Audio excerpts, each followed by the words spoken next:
y'all Yeah. doing?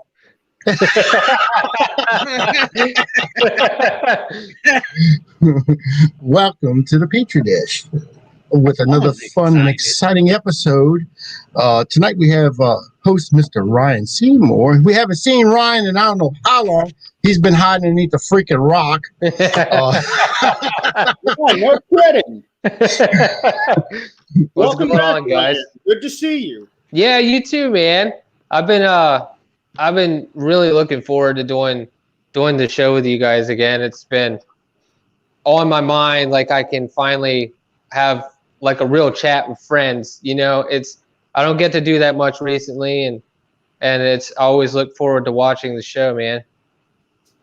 Yeah, when I heard that you were going to be on this show, and I'm like, yes, we can talk music again. Yeah, right. Hell I love if it's music related, I am in, man. Alex would probably leave me if I talk for too long. Q shoe being thrown any second. yeah. You'll see shoes. Bottles. You'll see empty White Claw cans pinging off the side of my head if I get too far into this. So. Right. I love that cleaning video you did. When the time does come and you become available, I do want to talk to you about some more music projects. Oh, absolutely. I have been recording recently, not so much in the sense of things to overlay over top of video, but I've been recording and experimenting with new things as far as like a music project goes, but nothing super serious. I've just been kind of not really avoiding social media, but just not posting as much because I've had a lot of family stuff with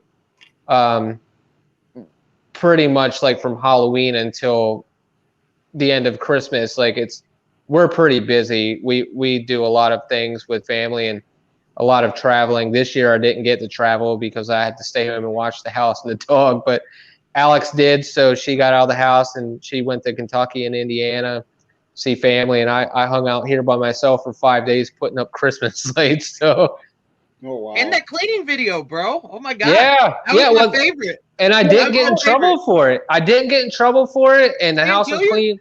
Yeah, I didn't. I'm still here. I'm proof that I didn't die while she was gone too. I know. I mean, I can live off of.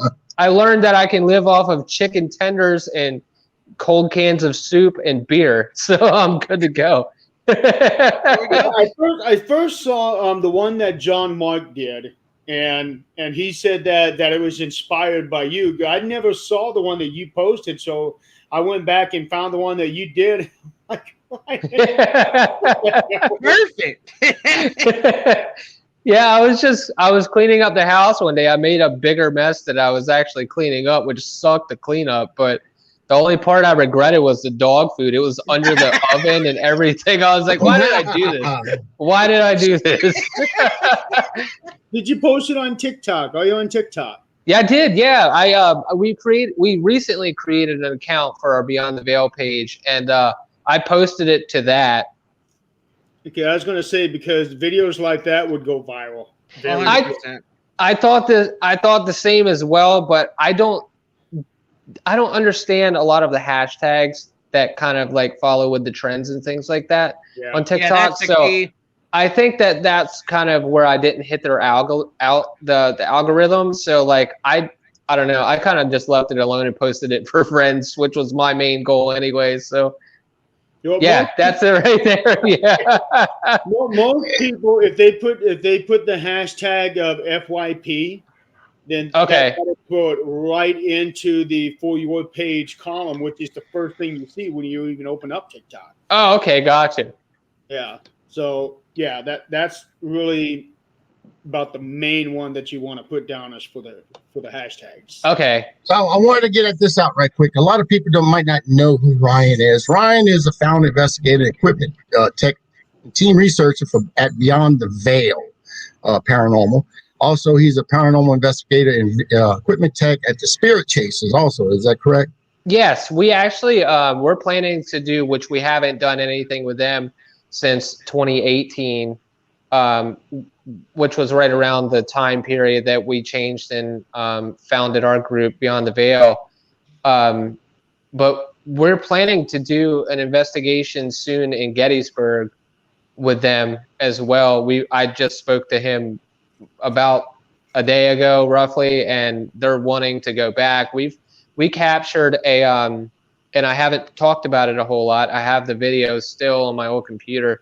We captured an apparition with audible noises passing in front of them on Culp's Hill in Gettysburg, and they never saw it with their eyes, and they got hits on their EMF meters, and they had a lit cigarette completely like if you were like to take a really, really hard puff off of it, it just went from literally, it was like it went from being lit all the way back. You could see the indentation like somebody was sucking on a cigarette.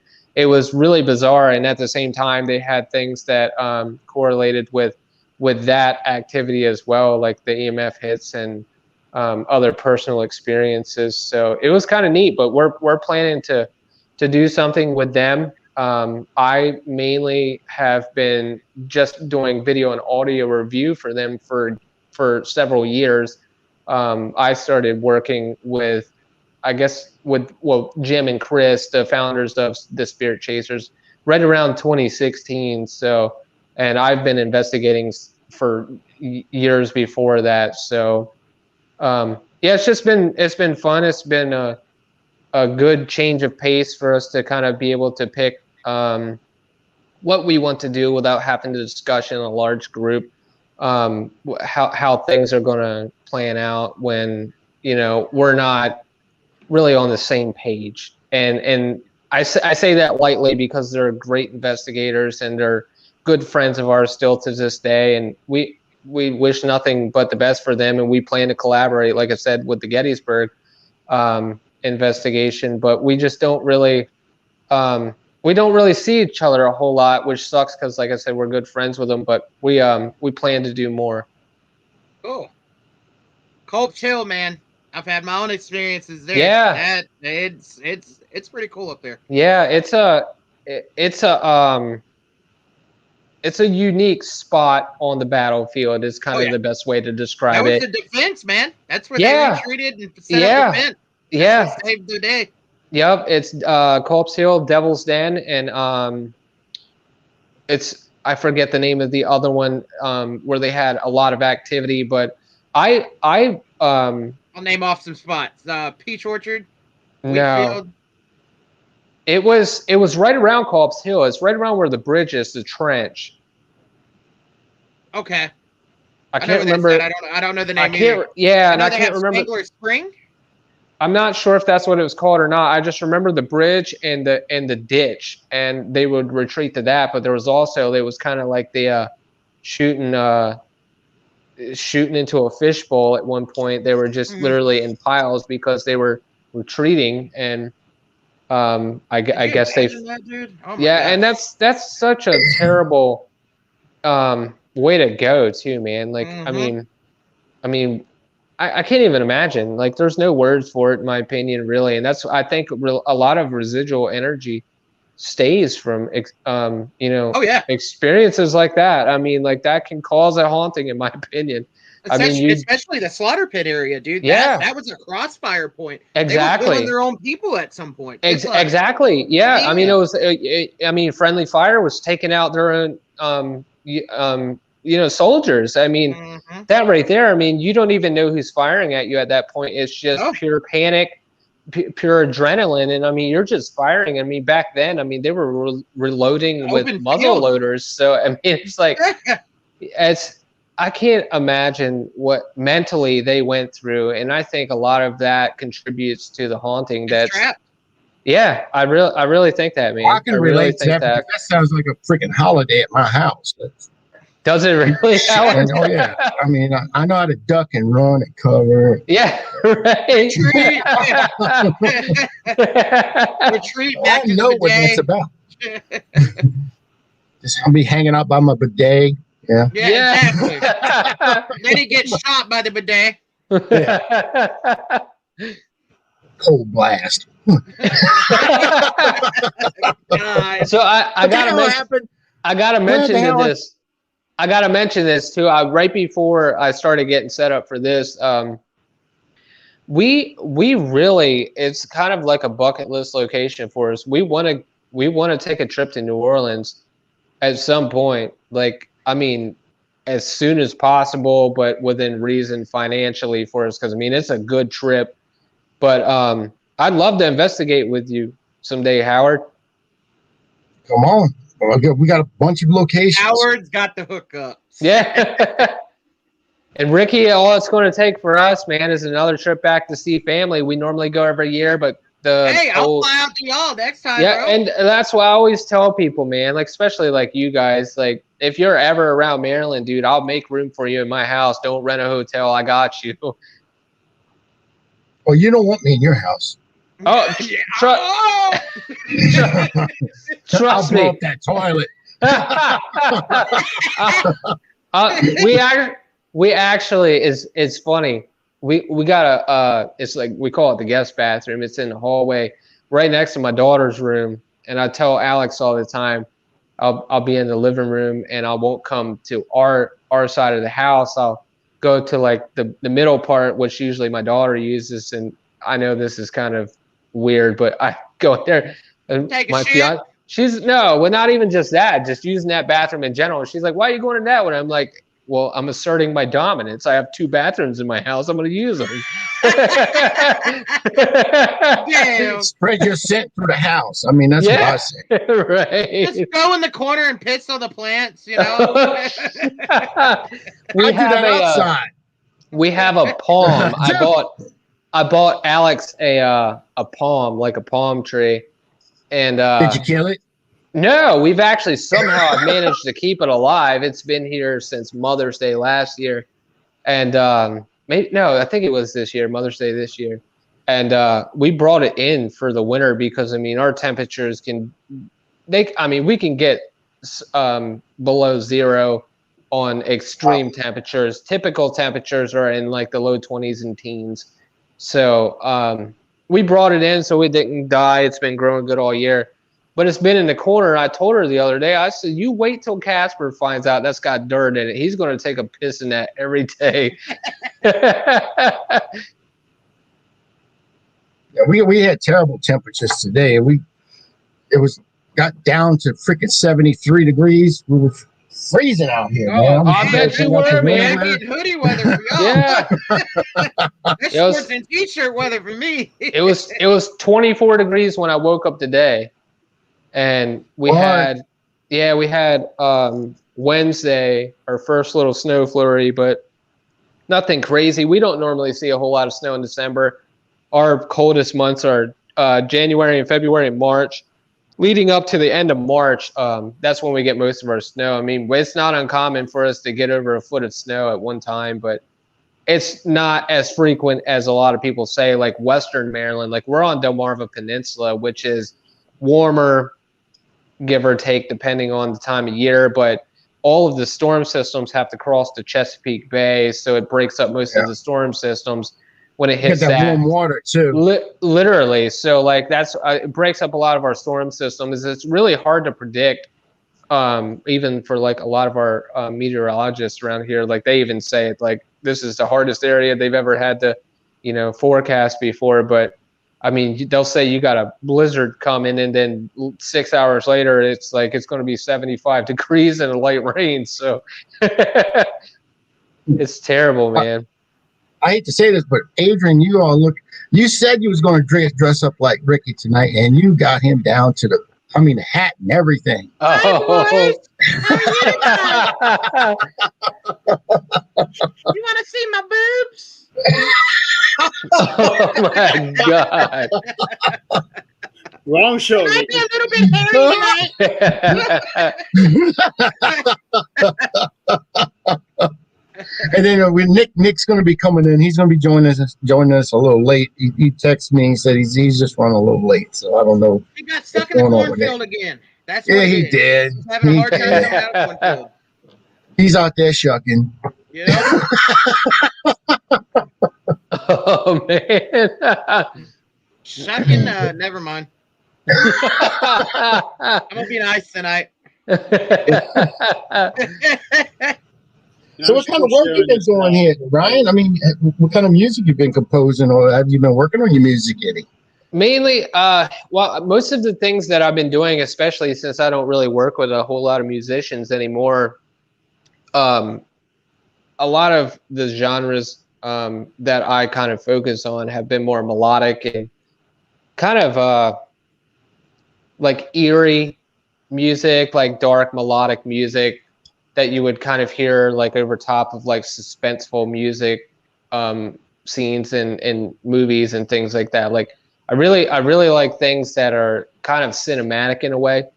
And then I play metal music, just really heavy, grungy guitar riffs. So it's like some good music, man. You're playing good music.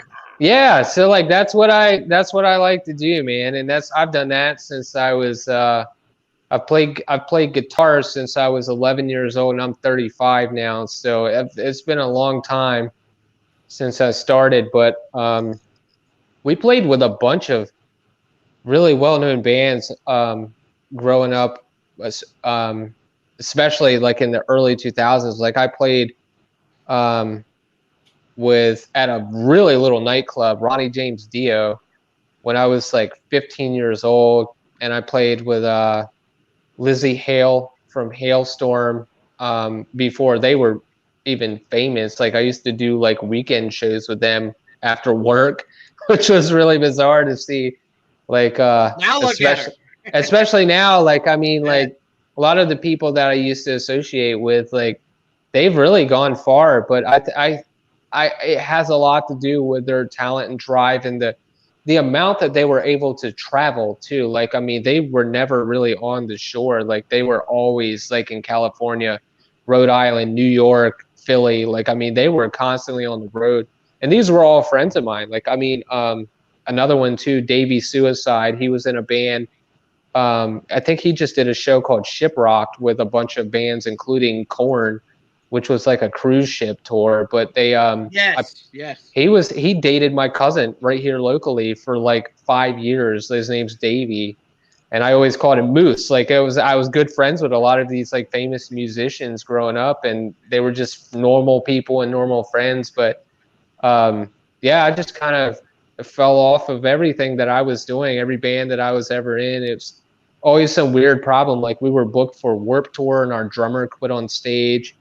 We were booked for opening show for POD, and our singer took $9,000 out of our bank account and left his wife, and we couldn't find him for like 3 years. So even if we wanted to like pursue something legally, we couldn't because we couldn't even find him. It was just all of these things just contributed to this downfall of just me playing solo, really, which I'm okay with it. I have a family. I'd rather be home anyways. So it's like, I have other goals and focuses with the paranormal side of my life too. So it's like I'm happy where this landed me, and I have the experience and met a bunch of great people, and I have the knowledge to consider doing it on a larger level if I wanted to. But I have the knowledge to do it right here at my home and be just as happy. So that's what all that matters, man. The happiness. Yeah, exactly. Yeah, it ain't worth it anymore. Exactly. When it becomes a mental struggle and you lose the part that you were so passionate about, that is what makes it, in my opinion, not worth it anymore. Right. I used to be real good friends with Paul McCoy. Did you really?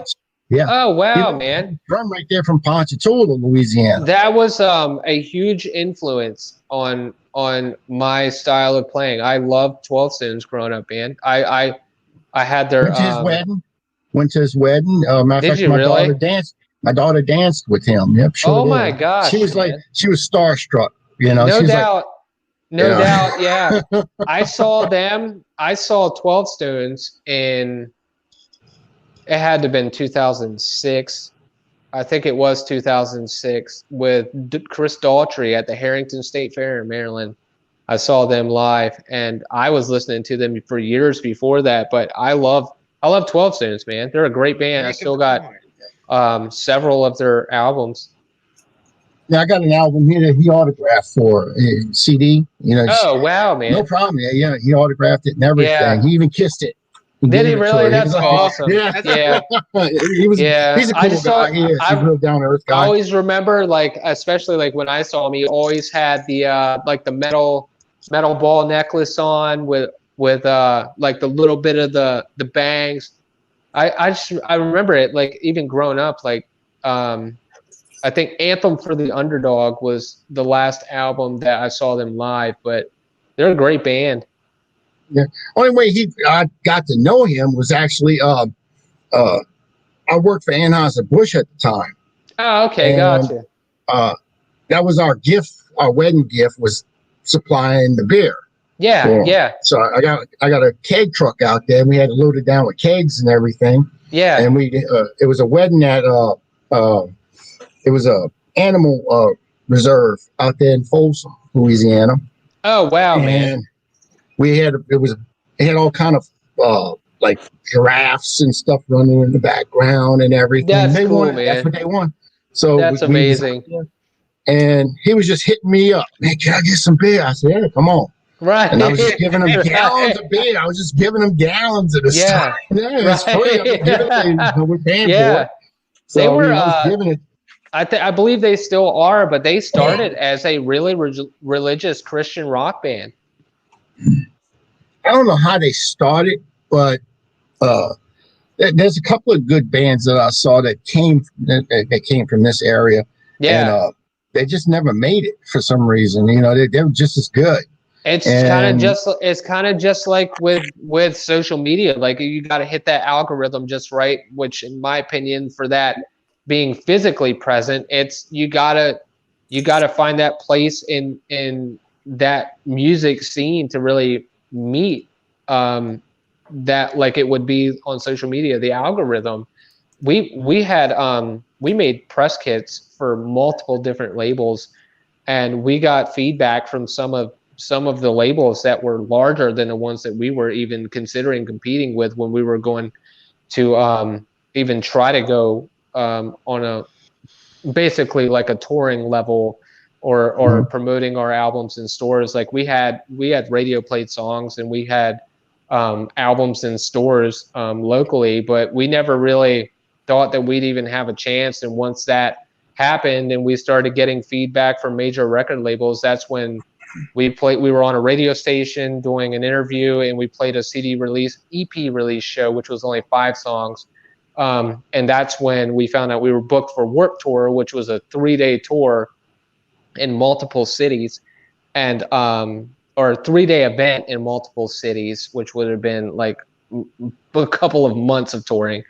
And our drummer quit on stage as soon as we composed the full album. So I'm like, what the hell? Like, this always freaking happens. So that's it. I was like, you know what? From here on out, I'm just going to do what I like to do and just play music and learn how to do it on my own, because I have the capabilities and the knowledge, and I already have the basically my sense of my style of playing and what I look forward to in an album or a song. So like, I just considered really going that route, and I did. I stuck to that, and I never really got into another full band, and I'm happy with it. I'm happy with the things that I've done and the things I've learned, and I'm still sticking with it, really. So yeah. I'm surprised you haven't gotten with Jeremy. I mean, Jeremy writes some real good stuff. I mean, he is a composer, and I've heard some of his music, him singing, and yeah, he sings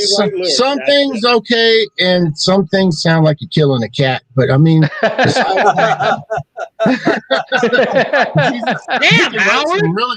write some really good music. I mean, he can really write. He's a really good. What do you expect, Ricky? Right? Damn, Howard.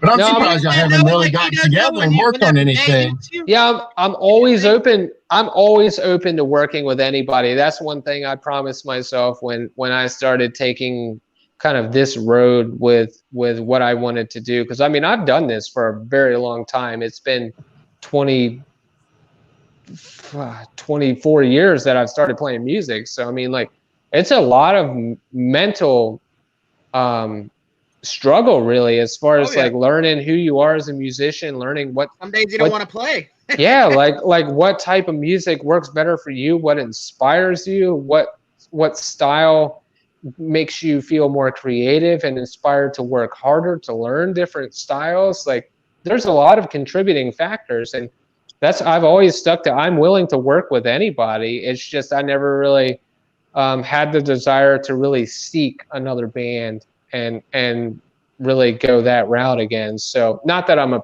opposed to it. It's just I never really sought after that once I hit that point with the last band that I was in. And it's nice to still have people to work with, but I'm glad, again, like I said earlier, I get to stay home with my family during the holidays. And a lot of people can't do that in that career or that field. So it's been pretty good. So no complaints here. Jeremy, I did say some songs you sang well.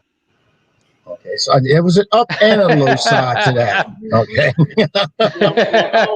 Ryan and I have worked on a couple different things, mainly him with the music, because he's written the theme songs to the 13th Dimension, and he's also written a theme song to the old Cade Files. Yeah, I did. I forgot about those actually. I did write intro music, and I wrote. There's a couple like fillers. It's like 30-second clips of music that you can add to different scenes of things that I sent out to Jeremy when they were really, really diving into some projects that they were working on. And that was great. Like, I mean, we communicated through email for it was about a week or two, wasn't it, Jeremy? Yes, something like that. Yeah, it was about a week or two that we really kind of communicated on what we wanted it to turn out like, and it worked out. I was happy with the end result, and I hope that Jeremy was as well. Oh, I was quite pleased. The other show hosts were pleased. Scott, Tim, Crystal, they loved it. I might hit you up there, Ryan. I need some music. Yeah, I'm totally in for it, man. I actually which is kind of cool for me because I don't gotta dig through a bunch of shit to find my stuff that I need to record now, but we have a closet. It's literally like the doors are like almost 4 feet wide. It's a double door closet. This freaking thing has to be 6 feet wide. It's absurd. I don't even know what the hell it's for. It's in the studio? Dude, no. Well, check this out. Like it has shelves in it, right? Mm-hmm. And I was like, when we moved into our new house, I'm like, everything we don't want to see, just shove that shit in there for the next year because I don't want.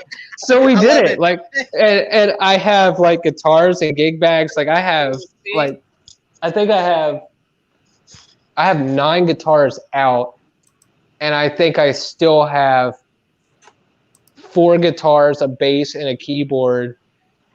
There's a ton of other shit like microphones and boom stands and stuff, but all of that, including all of the stuff that like was my daughter's and Alex's. There's like fucking telescopes. It's so weird. Like this closet, it's filled. Like you open the door and you literally pray you don't die because things fall on you as soon as the door gets like 7 inches open. It's that bad. But I finally cleaned it out when she went to Kentucky, so I can get to my stuff now. So I stored the keyboard in there, so it's not on the stand in the room all the time. So like I'm ready to work on new music. So like if you guys ever need anything, I'm totally in for it. I'm ready for it. I have this show, you know. I got Jeremy. He's singing in the background. That's why I'm kind of hesitant, you know, putting the intro. You know, he's like, I said, no, this is.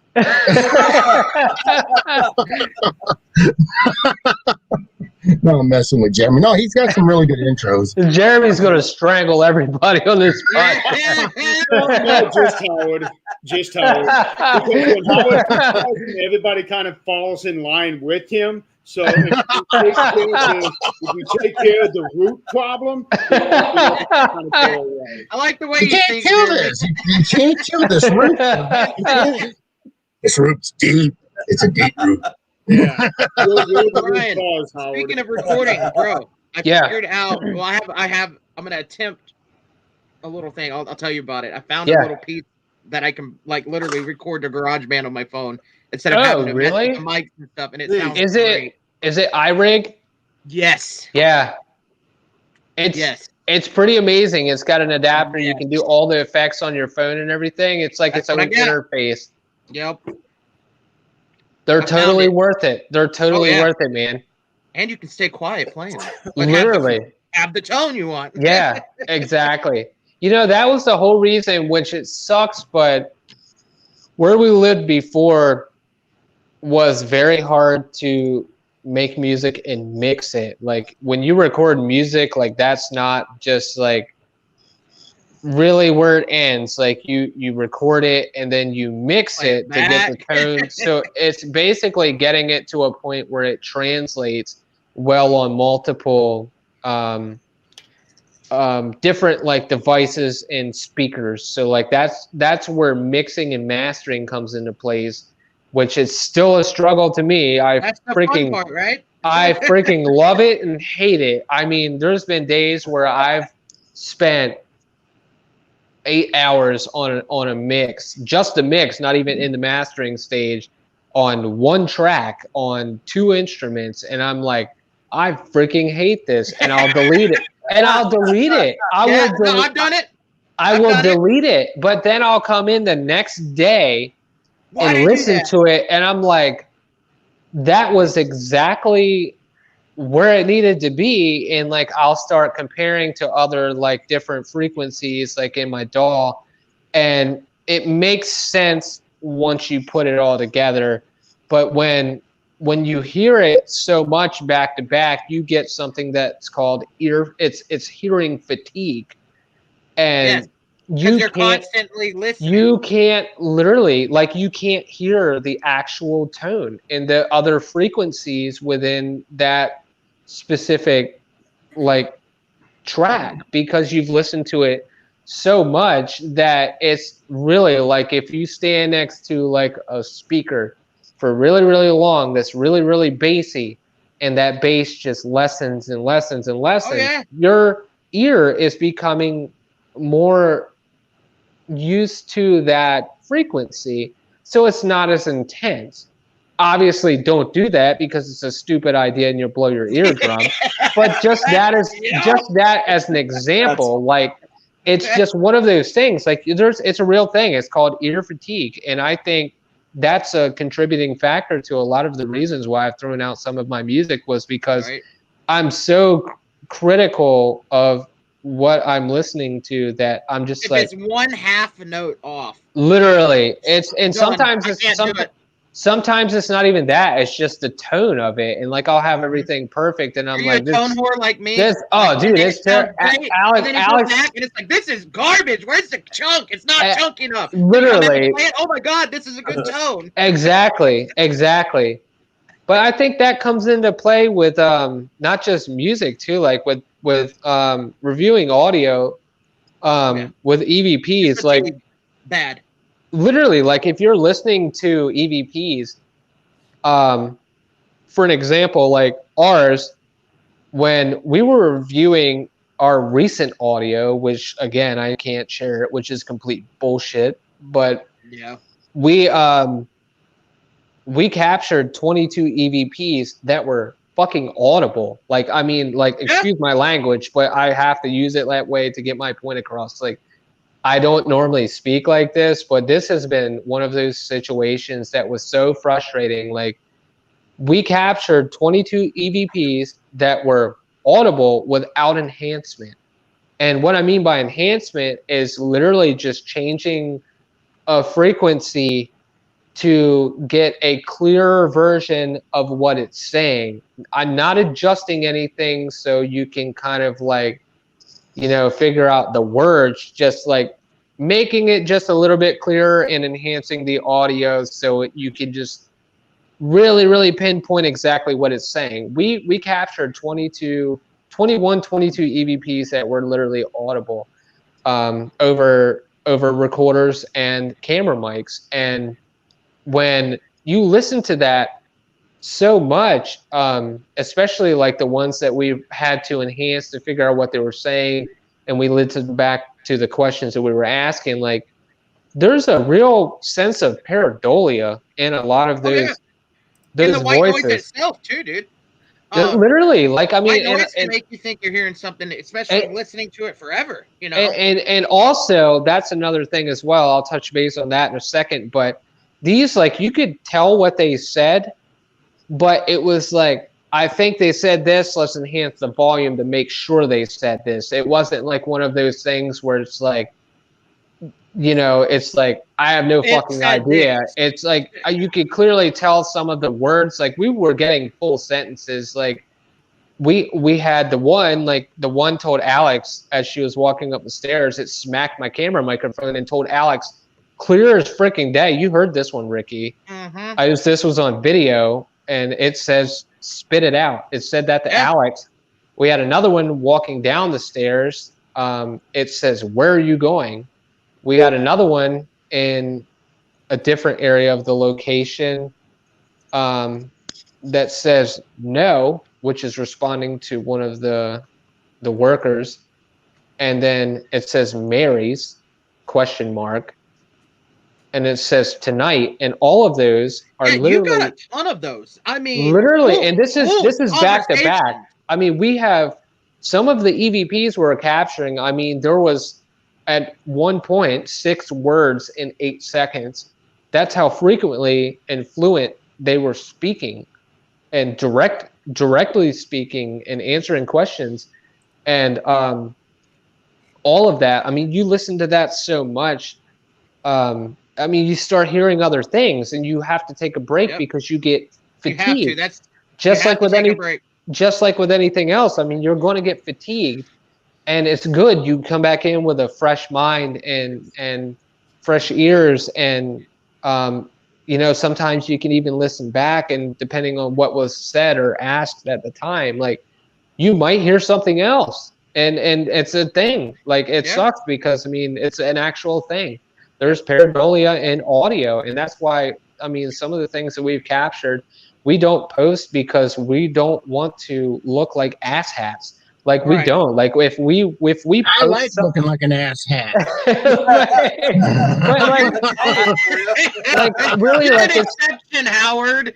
It's like, for me personally, it's not even like having an image. It's just like, I want to be as positive as possible that that it's actually paranormal, and what I'm posting and what I'm hearing is legit. Like, I don't want to put something out there and say this is what it says, and then other people hear 15 different things. Like, I just really want to try my best to give genuine evidence to everybody. I mean, we've had things that we've thrown out that we're like, oh my God, that's amazing, I've never seen that before.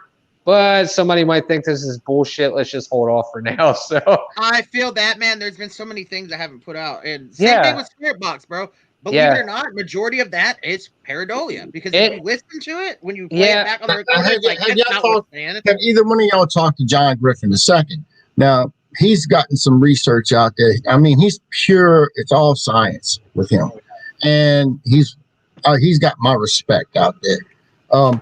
He has told me personally that the more humidity that you have in the air, the better the EVP quality. Now, can that apply to also in music?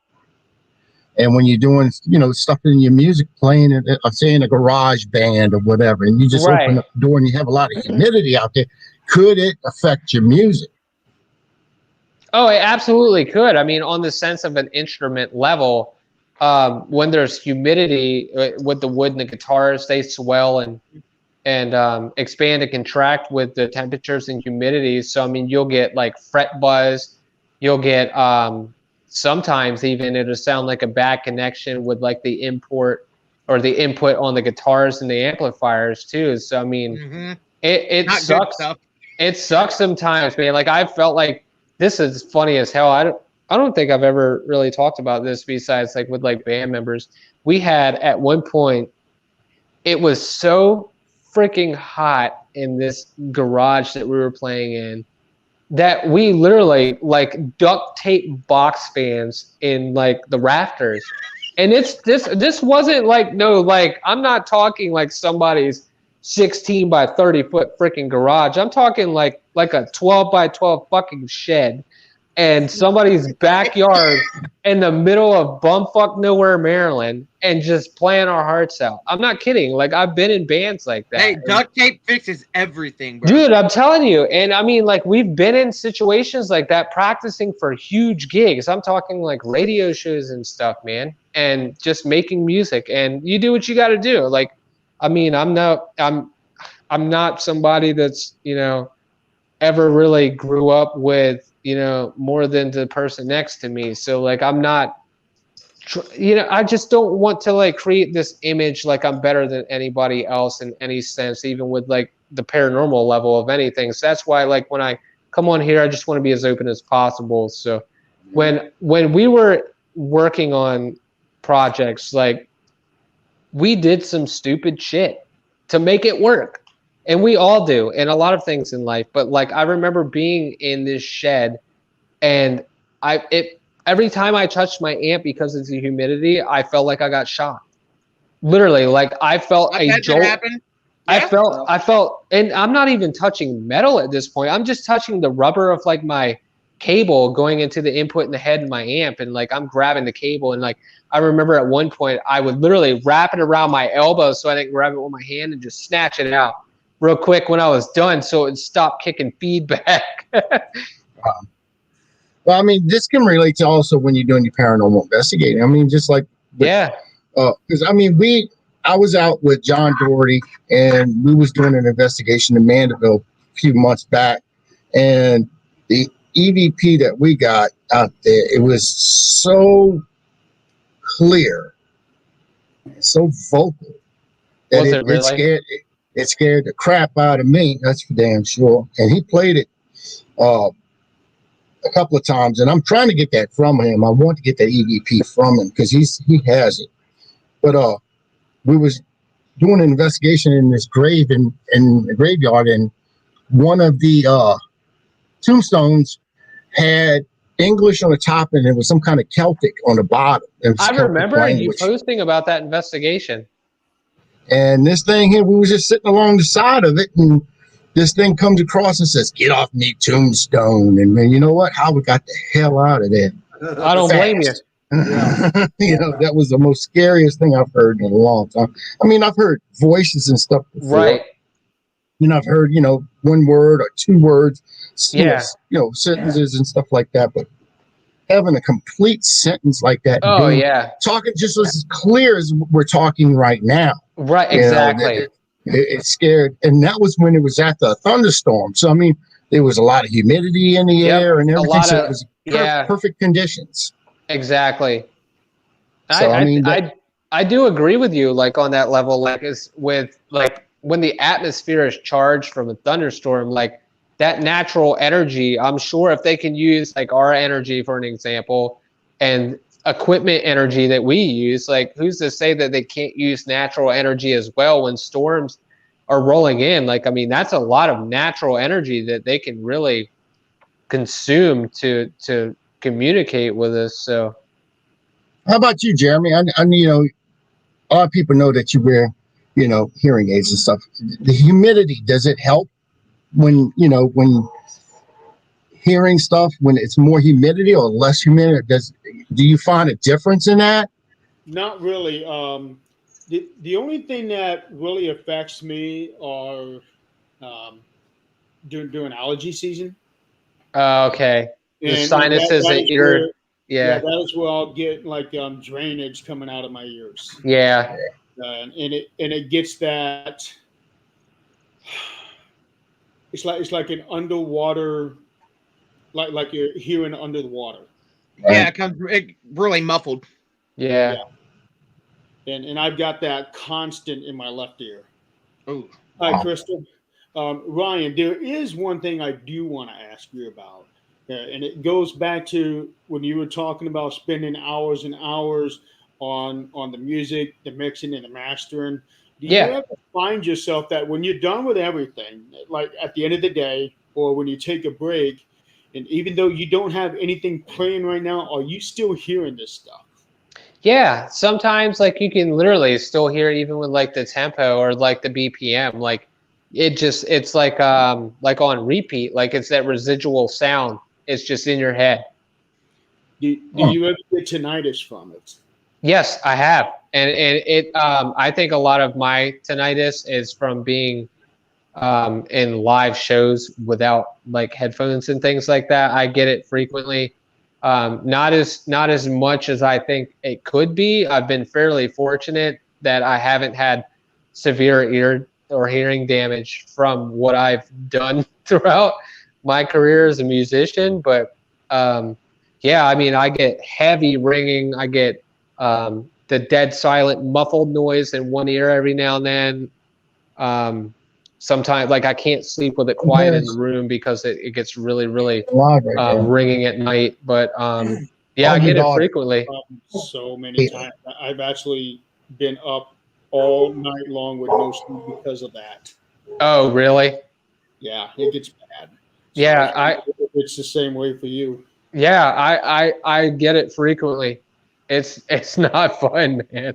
No, it's not. To me, it's absolutely the worst. Yeah. Trying to take a hearing test. Oh, really? Yes. Because as soon as those earphones are over my ears, even though they are not playing anything, automatically my ears think you're hearing it. Just starts activating, and I'm already hearing tones. And I cannot tell the difference from what I'm hearing in my mind. Right.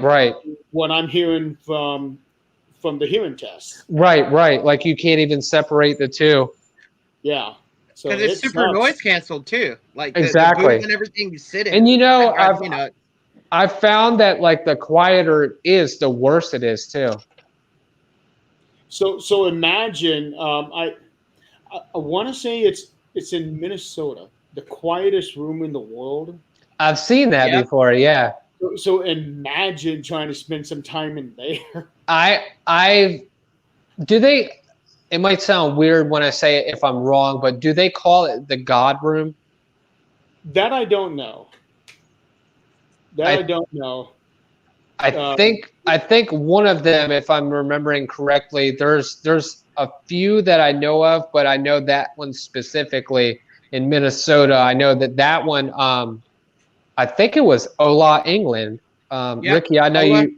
Yeah, I think Ola went to one of them on one of the guitar research tours that he did. But he also went to Dimebag's house, bro. I saw that. Yeah, yeah. But there was a couple of rooms like that I was really like into like researching when I started knowing that was a thing. Like it was apparently like it can be like a psychedelic experience in a lot of ways because like literally it can cause you to go nuts, man. It's that quiet.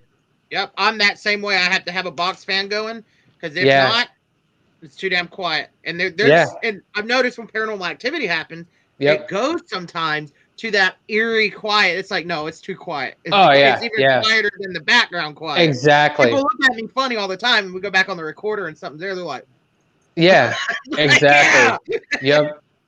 I'll tell you what, I'm the opposite, Ricky. Even though I am severely hearing impaired, nothing in the world.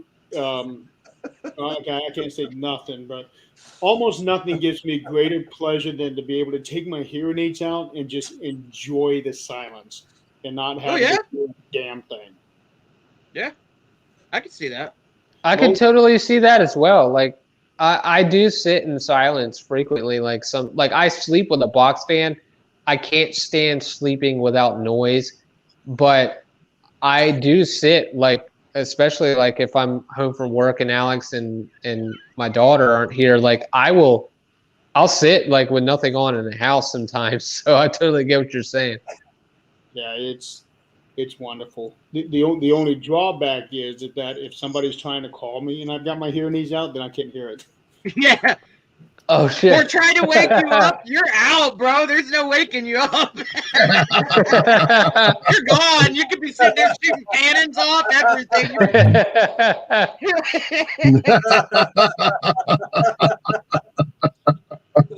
but there are, even though there are a lot of disadvantages to having hearing problems, but for me, I'm actually taking that and using it as an advantage. Hey, there's nothing wrong with that, bro. Yeah, there is a lot of pros. That's awesome. I don't like. I'll just put my hearing.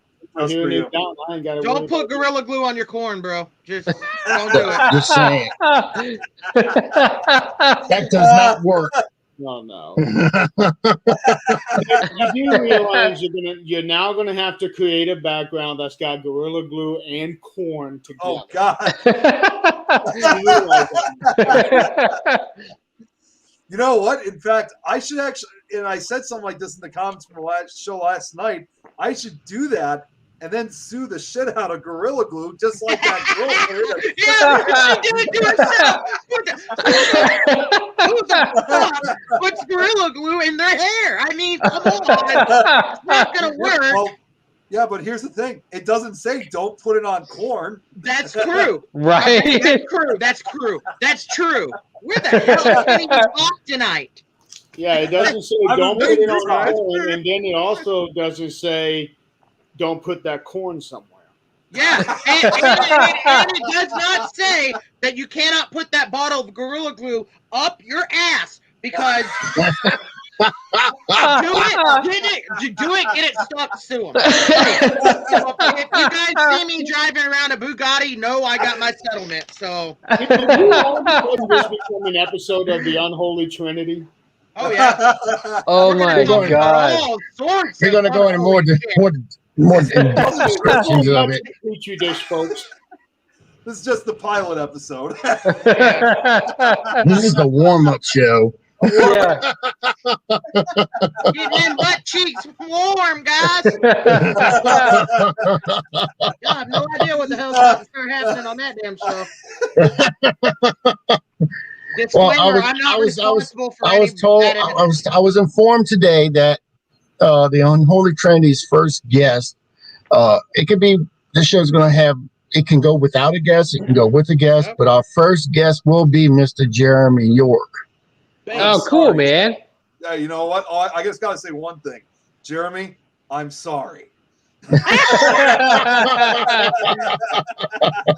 He just doesn't know what he's getting himself into. That's what I told him. This is parts of two different conversations I was having with people. Howard was saying, I hope you know what you're getting into. I know. But then Jeremy's been around us long enough. Another person who also knows me really well has said, does Howard know what he's getting into? Yeah. I know what I'm getting into. Now, Ricky, you've been around me long enough to know how I can be at times. Yeah. And Jeremy could get down with us. I'm sure Howard is not going to see it coming. Nope. Oh, no. I'm telling you now, I've been holding back a lot.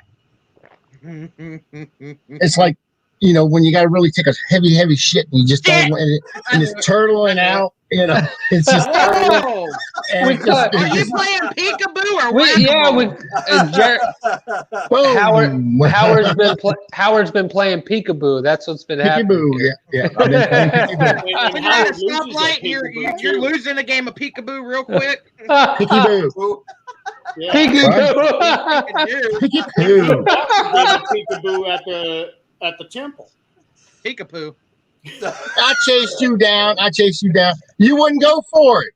I have it on film. You wouldn't go for it. I spit and everything. I lubricate.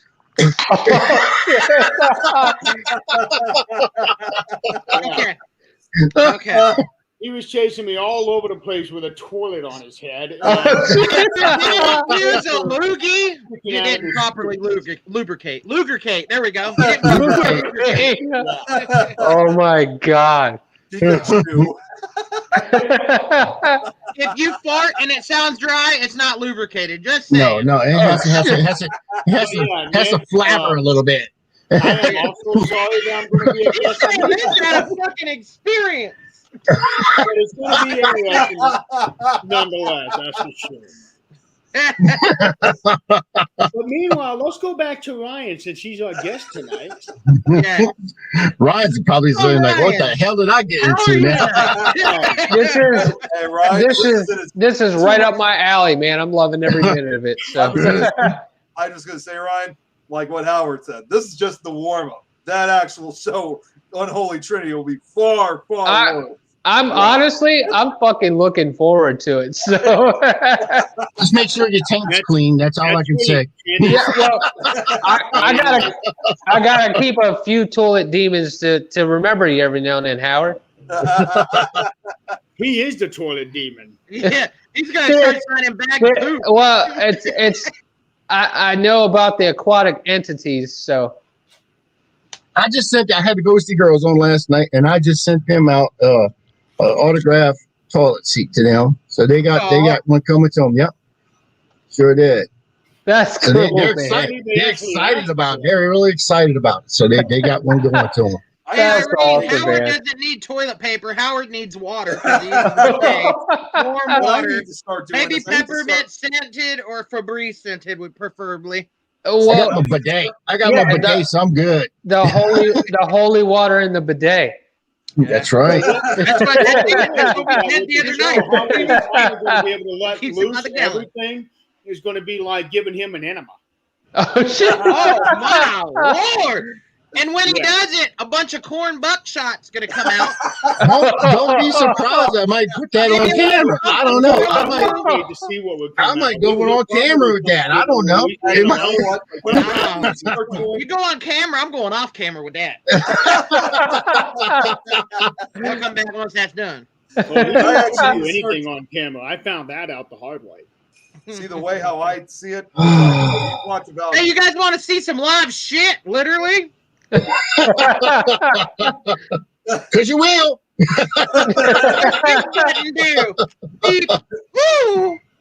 Talk about signed toilet seats. I need to start making autographed corn on the cob. Yes. Yes.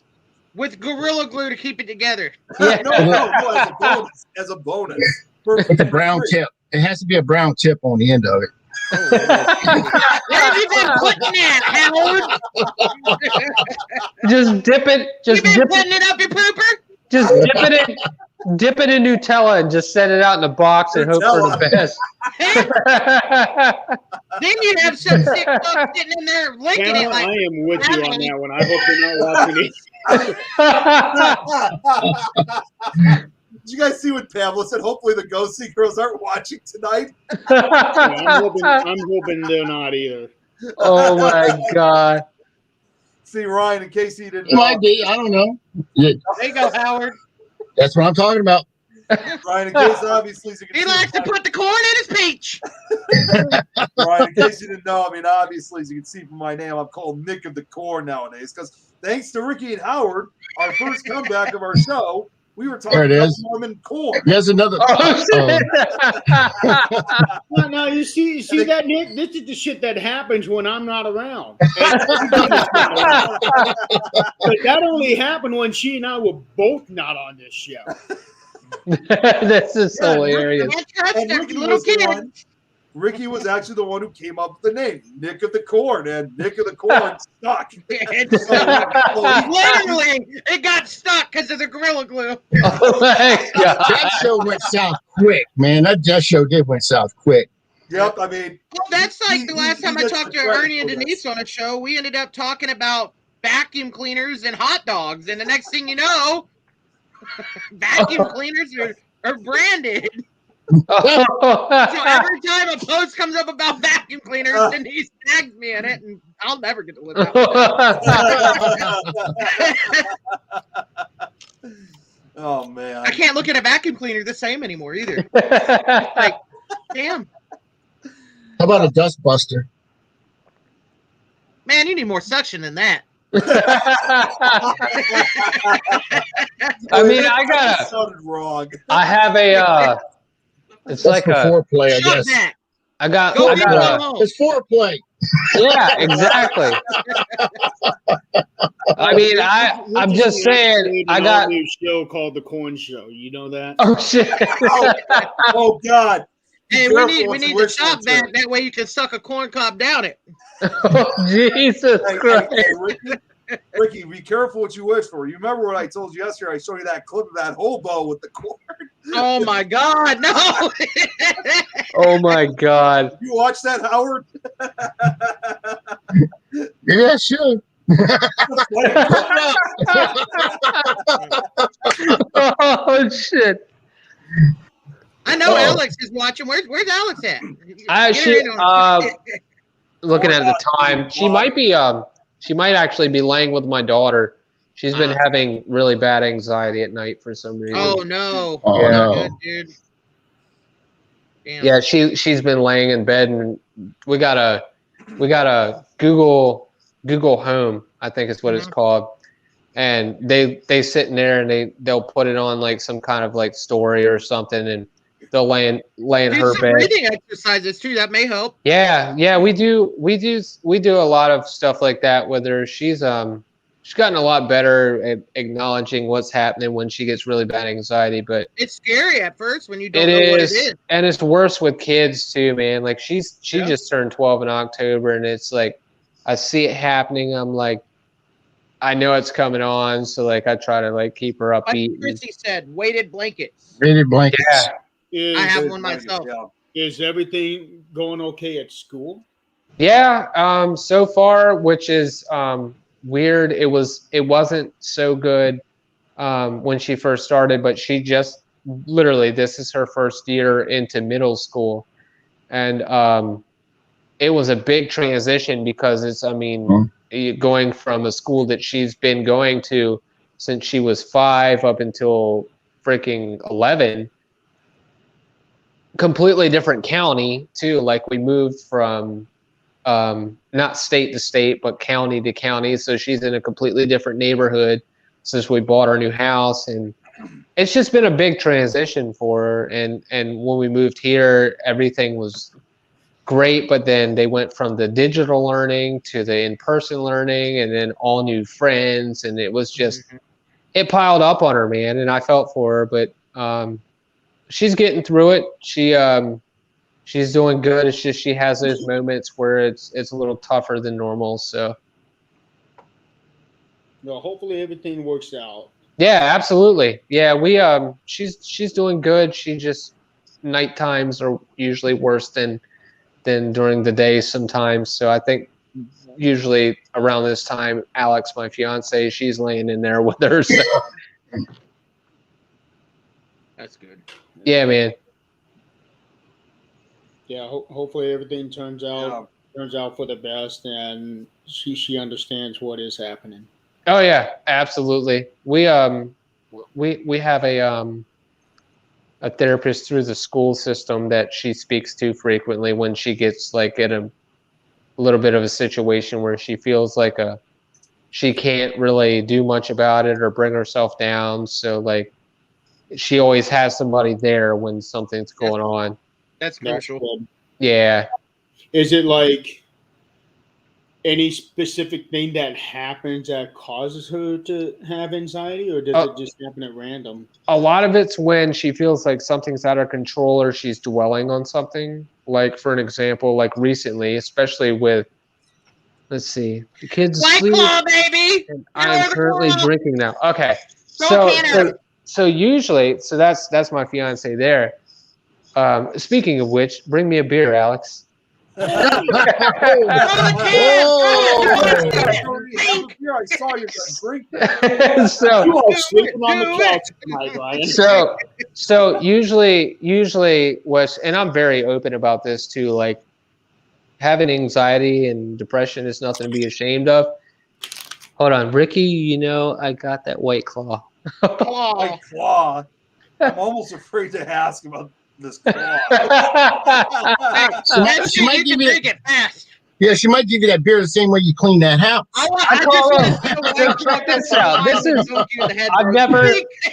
I've never said this publicly. I know I've probably told you, Ricky, but I call them ass water. Yes. White Claw is ass water. And I say that because every time she drinks White Claw, she turns into an asshole. So I call them ass water. Oh, dude, you are sleeping on the couch tonight. Oh, yeah. I was gonna wake. You probably gonna wake up to the Who's corn. getting excited? Oh, shit. Who's waking up their corn? Hey, there you Put go. that shit away. It's not time yet. There you go. Get you a corn. Listen. And go next to Ryan too, so that's the first thing he sees when he wakes up in the morning. The only, and I'll say, the only reason I'm brave enough to say this is because we've been together for 14 years. So what'll happen is she'll throw something at me when I'm not ready for it, and then we'll be good. We'll be even. Or you get smacked in the face by a flying glow stick. Well, yeah, from the ceiling fan too. I'm actually picturing Ryan right now with a fucking cornstalk growing out of your asshole. Yeah, that's what I'm picturing right now. She's gonna shove it in there. Oh, hold on, watch this. What the fuck are you thinking? Oh no! There actually is such a thing as corn whiskey. Hold on. He takes a little drink of that corn. No, I give her shit. She gives me shit too. It's all in good fun. Well, I just heard a boom. She's throwing shit. She just brought the dog in and gave me a beer, so I'm not in too much trouble. That's Chrissy's take on this now. Yeah. No matter how many years, woman shit. Remember shit from day one. That's the truth. Literally. Yeah, 10 years goes by, then Chrissy's in your face. Listen! I know what you did then. Oh, I'm still going to get Chrissy running around that cornfield. Naked with the Smurf? Yeah, the Smurf face. Yeah. She's going to look like Braveheart.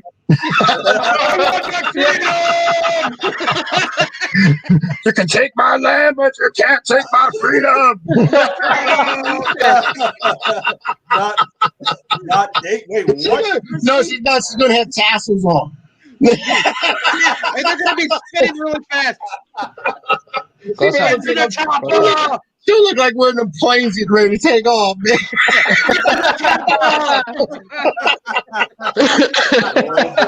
The airstrike inbound. This is what happens, ladies and gentlemen, when we are not supervised. Oh, Howard, did you see what I read? You should see Alex unsupervised. It's fucking horrible.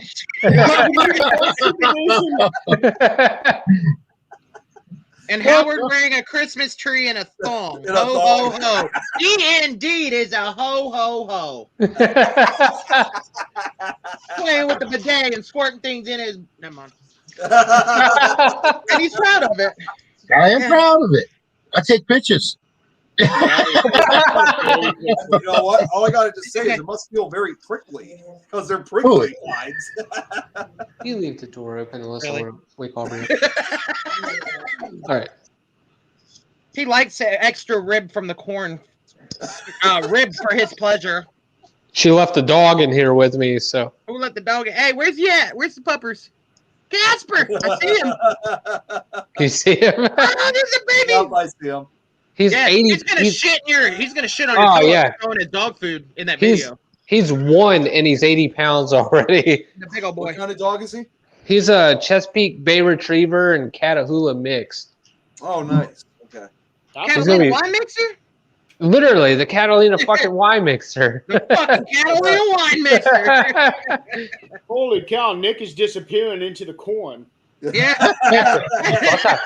Go get mom. You should have seen it. He had his video on that one day, and the corn was like reflecting on it. Go get her. Go get her. There he goes. She closed the door, but she didn't latch it. Do something here right now while I'm thinking about it.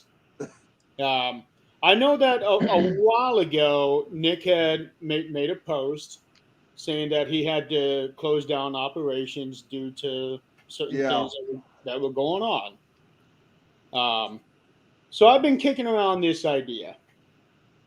And Nick, I would like to extend an invitation to you. Okay. To become a remote member and come join things. Really? Yes. There you go, Nick. I don't know what to say. This is quite surprising, but you got me. You got his nipples hard, Jeremy. Yeah, they can cut glass. They can cut glass. Because I know that you may not necessarily be able to join us on all the investigations, although you do try. Yes. But you are one hell of a researcher, and we can use that because we have Crystal, we have Tim. They do a lot of research, but I know that sometimes too much is too much. Yeah. So having another person to help out with the researching, I know that would fall into your category. There is no catch, Irene. I don't know what that's Hold on. The catch is no corn. No shucking. Thank you, Ryan. Thank you. And also, because now that we have what used to be known as the Thames Network is now the Thames family, which is all these teams around the world that we have. We'd also like to have you as the recruiter for the Thames family. I'm in. Nice. I'm super excited. I mean, God, I don't even. Again, it's just. Don't make that man cry. What the hell, man? You're gonna make him shuck his corn live on broadcast, damn it. No butter before it either. You know what? Actually, I just got to say one Gorilla thing. glue. Jeremy, Yeah. guess what I got back? I got another one. I got it. I just got it yesterday. Yep, the back scratcher's back. I had to It's get a new one. about time you got it. It took forever for that thing to arrive. You know what happened was I ordered it, and somehow the order got messed up. I was thinking, why the hell is this taking so long? And I found out they canceled it. So I went on eBay very quickly to go find another, and they literally sent this in like 2-3 days from eBay. From a different seller this time, but I got it though. Now I can finally start using this for the back, and now scratching the corn up. The corn. Hey! You can shuck your corn with his an back extension. Good. Now, Y'all now ever I'm, use not, those- I'm not going to be the only one with a gimmick with my Slim Jims. Do y'all ever use those And things the for the front? Sasquatch jokes are gonna be cued. Do y'all ever use those for the front? The back scratcher. How about a front scratcher? Use your damn hands, We're not Howard. going there tonight, Howard. Use your hands. No, we Throw need your the. fingers It's- nails out a little. They sell the Milwaukee belt sanders for that, Howard. Ow! I need a grinder. I'm sure you do. Topic tonight. That's I think I harsh, really Ryan. answered the No, question. he needs a damn metal grinder, probably. That's what I do. I'll be showing some sparks, man. Fucking sponsored by Dremel. Oh my god! But Damn. I gotta say though, Jeremy, I mean that's such an honor and for you guys to offer me to be part of things. So Yeah. I'm definitely up. I'm in for it. So I thank just- you guys so much. I just want to say congrats, Nick. I know Jeremy, he's got a lot of big things going on with as far as like the path that he's taken to go with things, and I agree with him. I mean, like I've seen some of the Couldn't things have a better that, member, bro. yeah, like I mean, like it's going to be a huge contributing factor to the research side of things. So I think it's awesome, and congrats to both of you. It's like an early Christmas present to me. Yeah, man. Hey, So, the time thank is you. good. Thank you.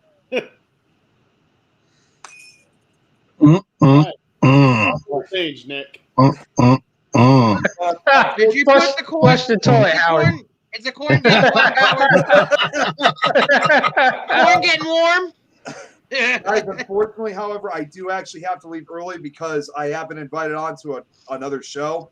But I just want to say, Ryan, it was great to finally meet you. I'm sure we'll probably cross paths again on these shows. Yeah, absolutely, man. And anytime you want to chat, just reach out. Just personal message me, man. I'm in.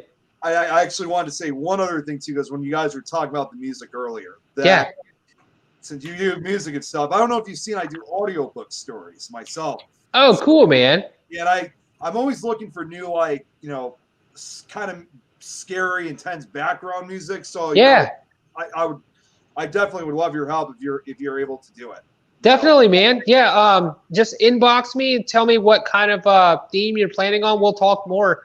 And I do this as kind of like a thank you to people I do podcasts with. So it's I don't charge anything, man. I'm definitely happy to work with you. Awesome. I really appreciate it. Yeah, absolutely. I got one for you back scratch. You hold it up. Dun, dun, dun. And you look down. That's like in Scary Movie, the guy with the small hand. Yeah.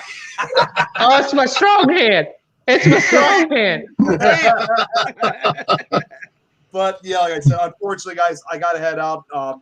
If they do end it early, maybe I'll come back, you know, in the after show. But unless not, Howard, Jeremy, I'll see you guys next week. Hopefully, Ricky too, possibly.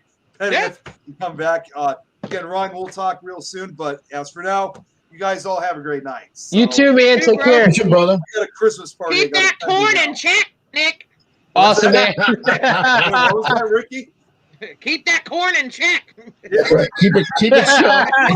Enjoy the cornmeal.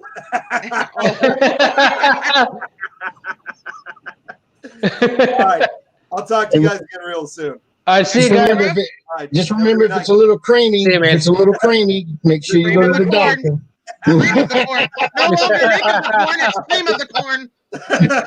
From Nick of the Corn. All right, see you later, guys. See you, man. Dun, dun, dun. Hello, my friend. Now there's just one. Ryan, Hey, Ryan, let me get some of that. Oh, there we go. I got you. Oh, Lord of mercy. Boy, that glass disappeared. That was bad. Yeah. Hold on. Wait. Ooh. There you go. Yep. Gravity don't work that way. Hold on. Here you go. Hold on. Do it again, Ricky. Hey,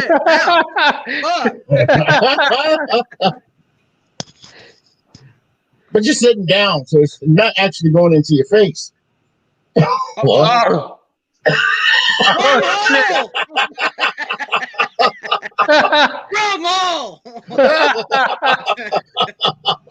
Damn. Now we're talking about. Never mind. No, not going there. Corn. Hold on. Where's Mikey's Santa hat, man? Mikey's Santa hat. Yeah, behind Ricky. Oh yeah, Mikey. He doesn't like it. He held a knife to my throat. No Santa hat yet. Unless I can get one from the dollar store. Oh shit. My little co-host has a Santa hat. Yeah. Everyone was pissed. Yeah, it's actually covering his entire head though. I can't get it on just right. Oh. I just put my I have a metal knight that holds like a sword and shield that stays in the music room. It's like real hammered metal. And I just put it in my shed for the winter. I thought about leaving it in here, but we got another Christmas tree this year. So I put that in here in its place in the corner. But if we didn't put that out there, I was going to dress it as Santa and put like a bunch of weird shit all over it. Yeah, I dressed it up for Halloween and I put this gnarly ass mask on it. And my dog came in the first day that I did it. Oh my God. Oh, dude, he was like, I was fucking scared. Like, I was like, why is he talking like that? Like, it was bad. Like, he was growling and like lunging at it. I was like, oh my god, like he's gonna get cut. Like, this thing is metal. Like, Damn. Does your tree in there have instrument ornaments? no, I wish it did. We kept it kind of simple because we have a large one in the living room. This one, it's not small. It's 7 foot tall, but it's really narrow. Like I'd say it's only like it's less than 3 feet wide, and it's just really tall. So we got like a bunch of weird shit on it. So Yeah, that's what I was going to say. If you could have ornaments that are geared towards the music genre. yeah, I thought about Elvis hanging out there or right. something. I thought about doing different not like well kind of like you said, like musical theme things. Like I have a bunch of like musical things from back when I first started. Like I have old picks and stuff. I was gonna make like hollowed out Christmas bulbs with picks in them and things like that. And then I saw a really thing. It was really cool. I actually want to make it. It's you take old guitar strings and wind them up like they were in a pack, and you make them in a ball, and then you hang them and you put like a tea light in them. Like, it's really cool, weird things like that. That is cool. Yeah, like it's like really cool, and like I would have never even thought to do that. Yeah, it's like all this like Beyonce thinks that you have enough musical instruments on the wall. Right. Well, the bad part is like I still have them in storage. That's the bad part. Like, it's not even everything that's in the room yet, and I mean, every corner of this room is. I don't know if you can even see. Like, I mean. Let me see. Like, there's your four. Your main bitches. Those yeah, are your main like bitches. that's four. Hold on. Let me see. He has enough musical instruments on the walls. Okay, so I don't have enough, but just on the walls. All right, so she's still on my side. Hey, all right, so like that. So there's 4 there, and then there's the Christmas tree, and then like I got a couple over there. There's that sexy ass solar guitar, bro. Oh yeah. That one is back in this corner right there. And then I have an 8-string over in that corner. You whore. You're a whore, bro. Oh, dude, it's so bad. It's so bad. I know what we're doing when I come for a visit, bro. We're locking ourselves up for a week and recording. Oh, dude, yeah. And I mean, I got the KRKs. Alex bought me those.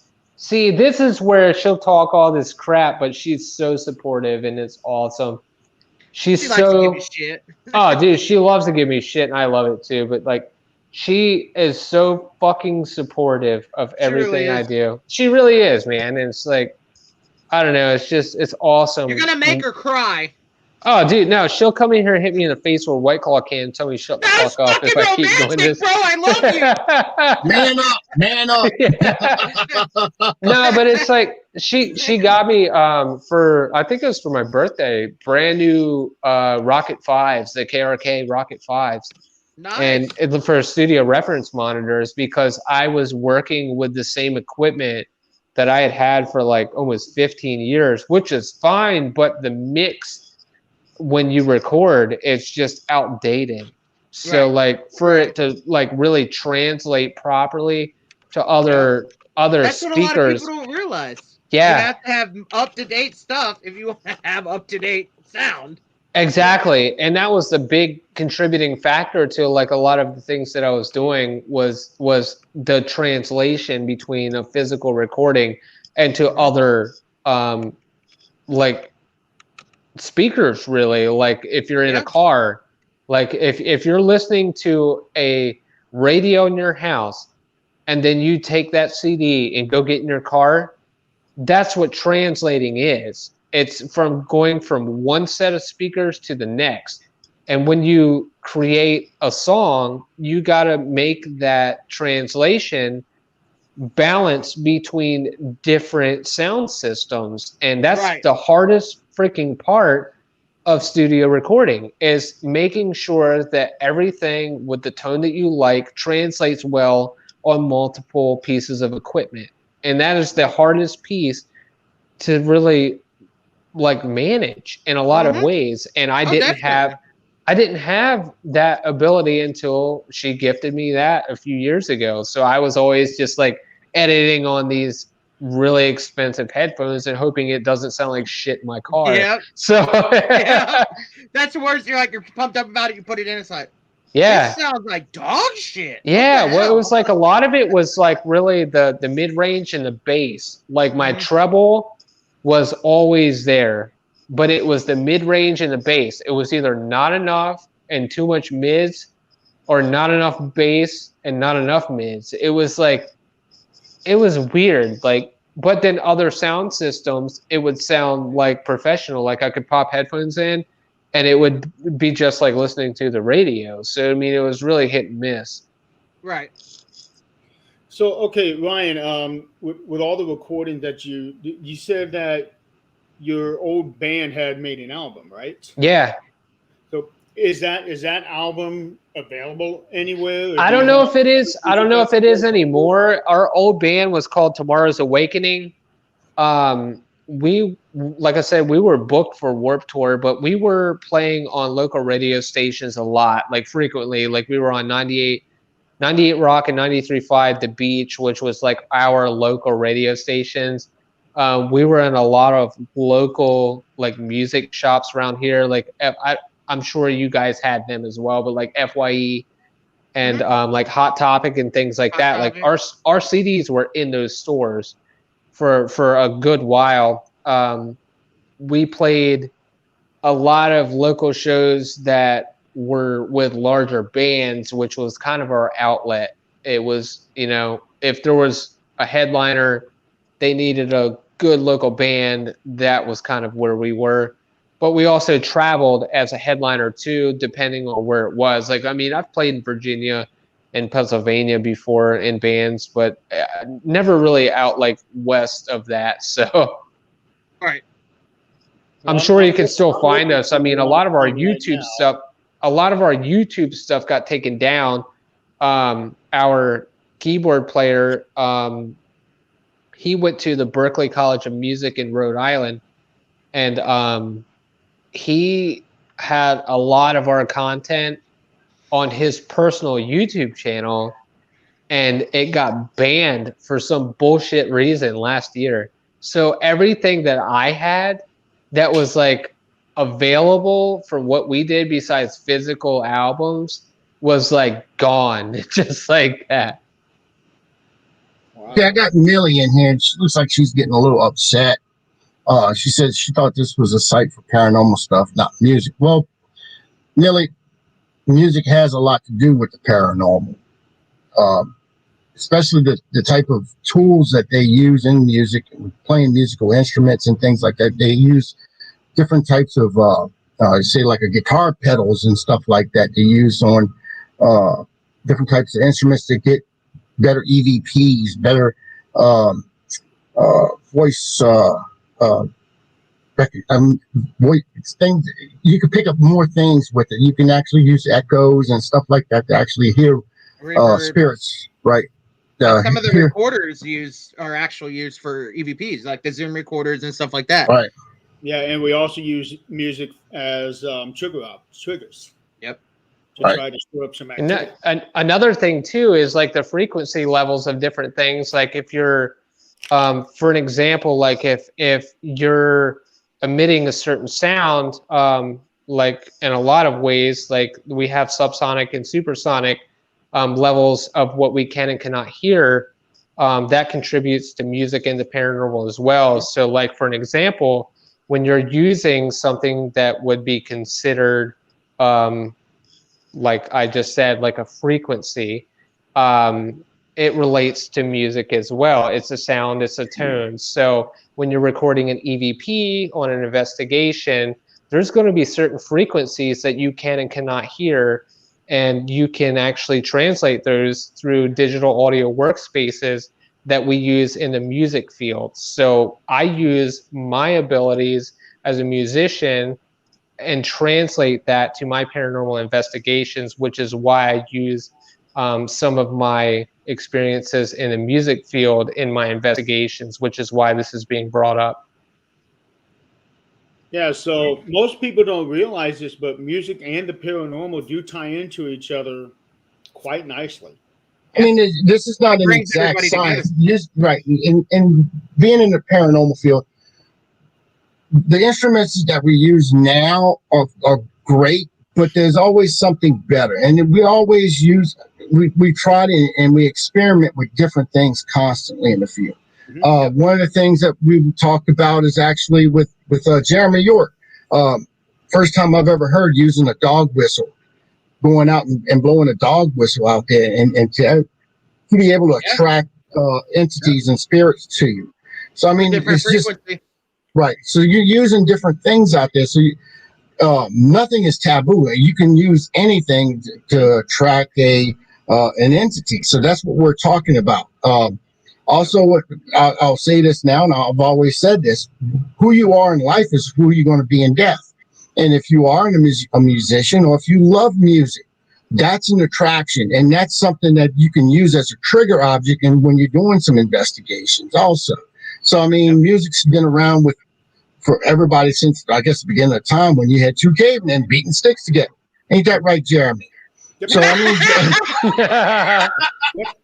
to answer your question, Sam, I'm actually getting ready to do kind of an experiment where I go and play to a known musician, like Howard said. This the person that spirits at this hospital was a musician. So I'm going to bring my acoustic or my electric guitar in, and I'm going to actually play a bunch of songs and just go quiet and see if it produces any results.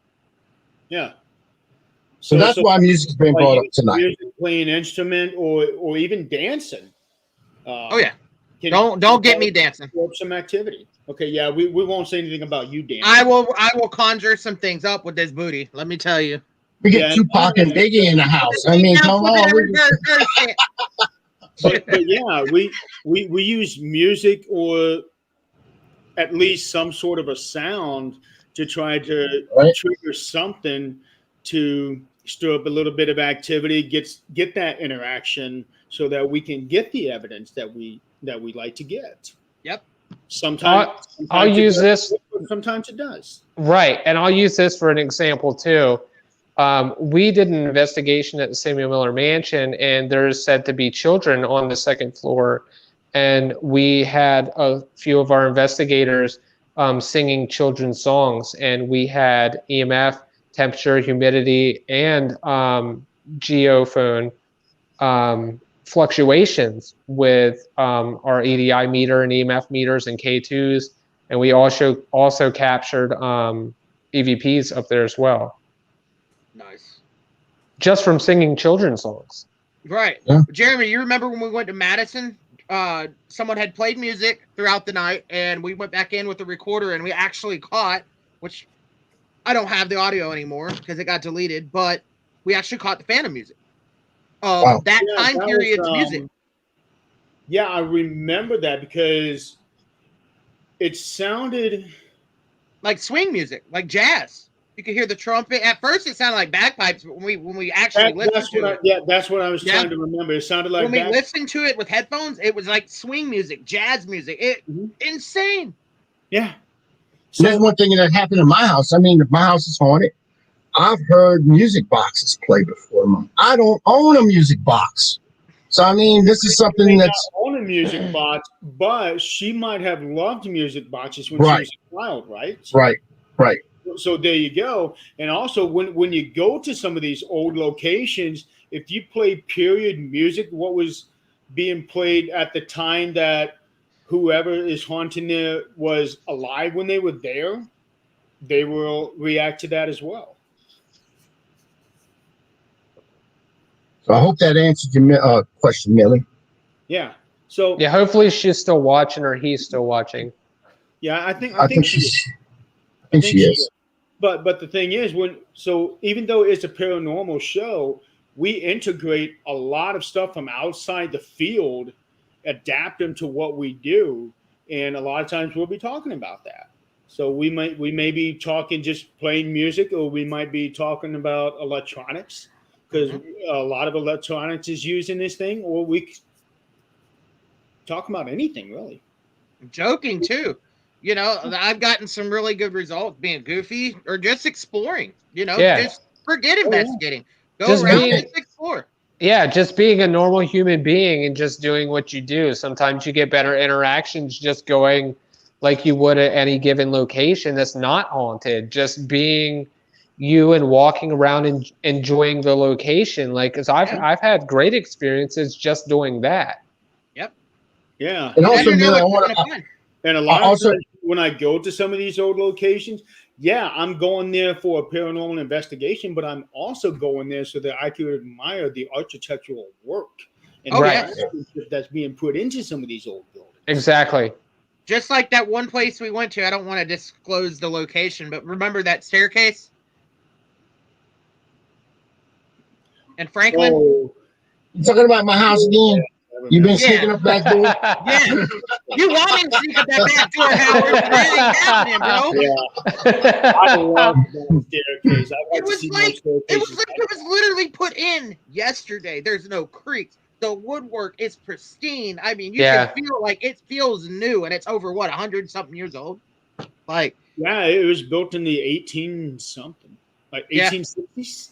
yeah, Civil War, so it's well This around house, Civil War to age. this 160 day, years well, old no, almost. as of when we were last there, that Yeah. house still did not have any indoor plumbing. Oh my gosh. And that So was what the you do? What early do you do? 90s or late So what 90s. do when it, Bathroom in that So, house. so what do? You hung your asshole out the window and shit? What, hey, there you go. I mean, perfect location for it. They It's had an beautiful. outhouse somewhere. You're gonna have to rig the garden hose up for your bidet there, Howard. Yeah. That's what I'm talking about. Pump it, Simon. You're Oh you like man. it pumped. All right. But you're walking around in the middle of the night, you hear a water hose trickling. Like, what the fuck is that? Howard's like, hey, Yeah. don't come over here. I'm using my day. But also at the same time, yeah, even though this is a paranormal show, when we have our guests in, we like to get to know who they are outside of the paranormal field. So with Ryan, he is a musician, so we want to know about what he does in the music field. Yeah. So sometimes it's not just about getting the paranormal stories, it's about getting to know the person behind what you see in the field. Right. Yep. And Millie, I'm gonna tell you another thing, and then this is something that maybe you didn't know. This show is called the Pitre Dish. This show is about everything. We usually it's off topic. It's not. We might not be talking about paranormal. We do have paranormal investigators in here, and when we talk, we all know one another. At one point or another, we either worked with each other or we've talked on the line with one another, and we've known each other. We've known each other for quite some time, and then we're good friends. And this page here is just, I mean, this show here is basically, we do talk about the paranormal, but we also, this is giving you a perspective of where paranormal investigators can actually come out and be themselves. And you can see that we're real people. We do like to have fun. We do like to talk, you know, we do BS a lot, and we do get off a subject. A lot of times we don't stay on subject. If you ever, a prime example, a couple of weeks ago, we did our corn show. We started talking about Ricky. We had Ricky on here as a guest, and that sunk down in 10 minutes. It went nothing about Ricky. Investigator, you know, Really, no need to be sorry. No need to be sorry. I mean, don't be sorry. No. Don't be sorry. It's absolutely sorry. okay. This is strictly for entertainment. Network, and you see the show. Of course, you're going to expect paranormal topics, but sometimes it's not always going to be like that. Not on this show. Yeah, no, definitely not on this show. Especially when we get off color topics. Oh, off colored, all right. Yeah. Now I do another show called. Jeremy does a show called The 13th Dimension. It's just a way for us to just kind of let loose, be ourselves, and find out who the hell we're talking to. Right, and we get feedback from you, and that's what we want. We want to get the feedback from you, and we want y'all to know us better as individuals. You know who you dealing with, because I have another show, this Paranormal Swamp Talk, and that's more about the paranormal. Jeremy, 13th Dimension, it's about the paranormal. Ricky, the Parallel Realm, it's about. Yep. It's about. Podcast. Yep. But this one here is more like we get on here and just talk. We do talk about the paranormal, but we do a lot of goofing off too. So it's just showing off where we can actually just have a little fun and just kind of let our weaves down for the night and, and have some fun with this. Right. But on the same token, Millie, if you have any questions, feel free to ask us. Yeah, please.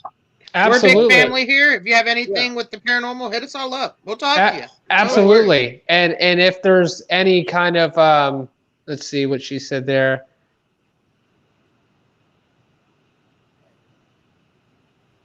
She wants to ask a question up further. Yeah. Let's see if I can find it. Okay, there was one comment. She left and went to the light. She lost her spirit. Yeah. I've seen a spirit doll. Okay, here it is. Yeah, I'm getting a new haunted doll. Yep.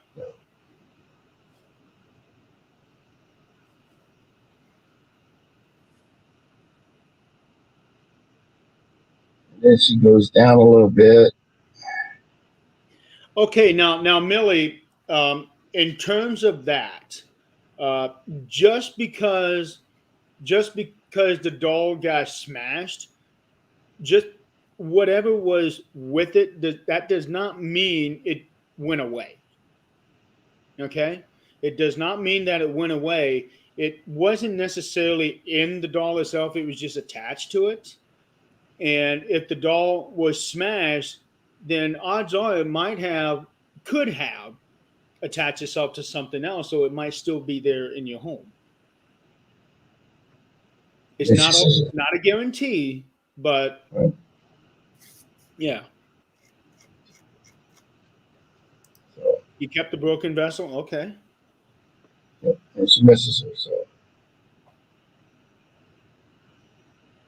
The best thing that I would recommend is speaking out loud if you're actually missing whoever was attached to the doll. If you are comfortable, which I don't typically recommend this because I don't investigate in my own personal home because I don't allow anything to follow us back because we have a young daughter in our house that I don't want being spooked by anything. I would recommend communicating to see if you can get any kind of response or activity to confirm that it is or is not there. Millie, where are you from? What city do you live in? I think she might be from the UK because I seen Mum, M-U-M. Okay, maybe I can refer Brett and Emma to her. Yeah. Good people right there. Absolutely. I miss them, man. I miss their presence. You know, I know Brent's been working in a while hard. in the UK. UK. Okay. Millie, have you ever heard of a group called Be Paranormal with Brent and Emma?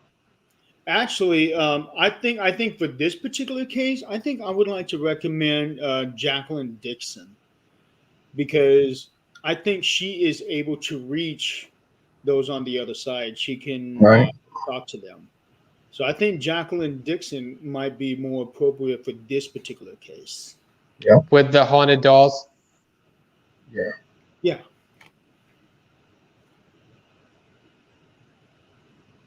Yeah, I think you have that name to get posted up there? Jeremy, you have her name?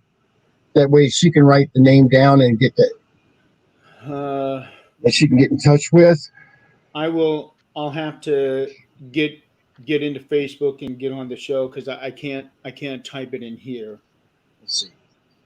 It's going to be in the messenger. You should be able to do that. Yeah, that's what I'm looking at now. I'm going to look and see if I can find Dixon.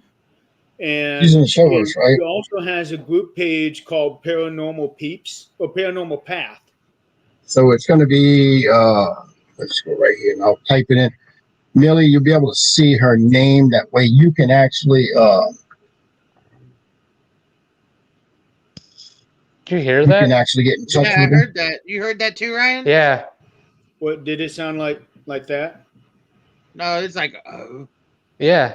Oh, okay. I did not hear that.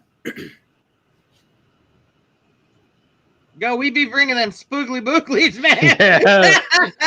Fuck was that, bro? That's how you know you're a paranormal investigator. Howard, It's you're multi-play. doing it under all the names. Select one name. You're doing it under all of the. Put her on. I don't know where she's looking at, man. Hey, She's on her shout out maybe. to Howard I don't Petrie, know. where you can follow him too. I'm following everybody. This is in the show. This is in the group. And also look for her group page. It's called Paranormal Path. Paranormal Path. I'll put that in there too. That's her group page.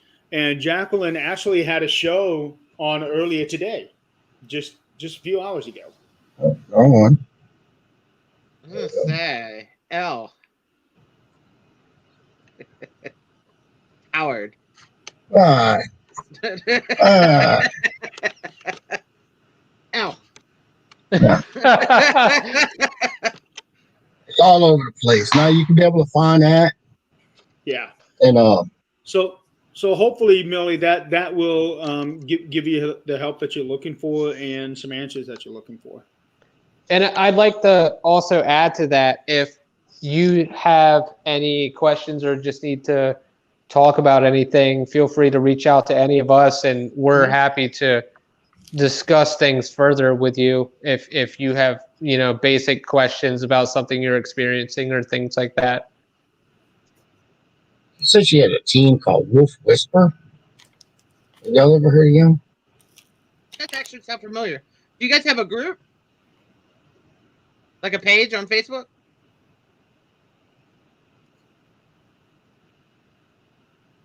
That sounds really familiar. I'm not familiar with that. I'm not either. There's Tom. Hi, Tom.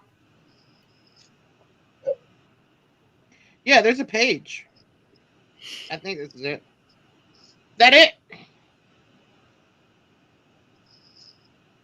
Oh, hey, Ricky, put that back up there. Let me see that.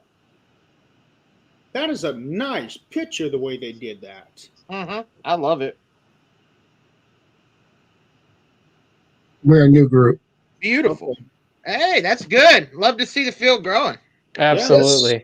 Well, you just gained a bunch of people in your corner, so don't be a stranger. Yep. We're family here. Yep. No, different page. Different page. Okay. Yeah, Tom. I've been told about you, so I hear some things. Looking to work with you sometime. You ain't going all De Niro on him, is you? I've heard things. Ricky, she should type in the full name. Okay. Yeah. And we only have 8 minutes left on this show, and then Alabama Skeleton Key will come on after us. That's a good spot. You can catch some paranormal chat. Mm-hmm. So yeah. So you guys don't, Ryan, you don't have any music that's available right now, like on Amazon or Spotify or anything like that? No, I had a ton of music on SoundCloud. I took some down for remastering,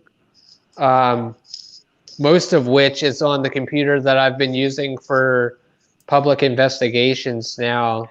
So I haven't re-uploaded it to my SoundCloud, but everything in my workstation is going to be uploaded as new files, like remastered files, between now and the beginning of next year. Okay, awesome. Because I do know that there's a bunch of music I'd like to try to get from you. Yeah, no, absolutely, man. Don't take all of it. I need some music. No, I'm totally in for it, man. Howard said something earlier, but I know that we talked maybe one time about us trying to write something together. Yeah, I'm always in for writing music. And same with you, Howard. If you guys need any kind of music for intros or outros or intermittent music on podcasts, if you tell me like your idea, I'll make multiple versions of what I think is your idea and send them to you through WAV files. Oh yeah, because I got some ideas that I want the kind of music, especially for that new show that we're doing. Cool, man. I'm in. Yeah. I'll make it happen for you. I want a couple wet farts in a toilet. Squirt. I can make it happen, man. Let's do it, and then we'll Two both dogs come in at and it, do some going at it. Yeah. You know, I want that can- kind of some music. giggles, bro. I can make it happen, man. Let's do it. We actually have something for this show. I'm just waiting on him to upload the videos that I sent him a month I've ago. been busy, man. I've been busy. I am. I've been busy, man. I'm still going demolition mode down here. Fucking do it. I created a new show. Both of those. All you have to do is Then I'm just helping set Jackie. it up to Jackie needs upload help. and then walk away. Keep it PC. Not this show, Millie. I'm sorry. This show is not a PC show. It does have an NC-17 rating. The new one's coming out. Rated NC-17. This is NC-17. The next one needs to be rated Extreme NT-30 because I don't even think 21-year-olds are ready for the shit we're about to put out. It's gonna be pretty youch. Yeah, it's not gonna be nice. No. You can take my land, but not my freedom. I can see her too. Yeah, the tassels. Throws her arm out. Yep. Throws her arm out and just clotheslines the bastard. Oh, just shit. turn it towards the wind. Turn it towards the wind. Taking my freedom. So anyway, Turn it towards the wind. we only got We love you, Chrissy. 4 minutes left.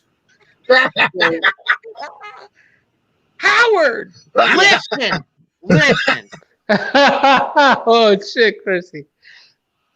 So anyway, we just got a few minutes left. So Ryan, let everybody know where we can find you, what your page is.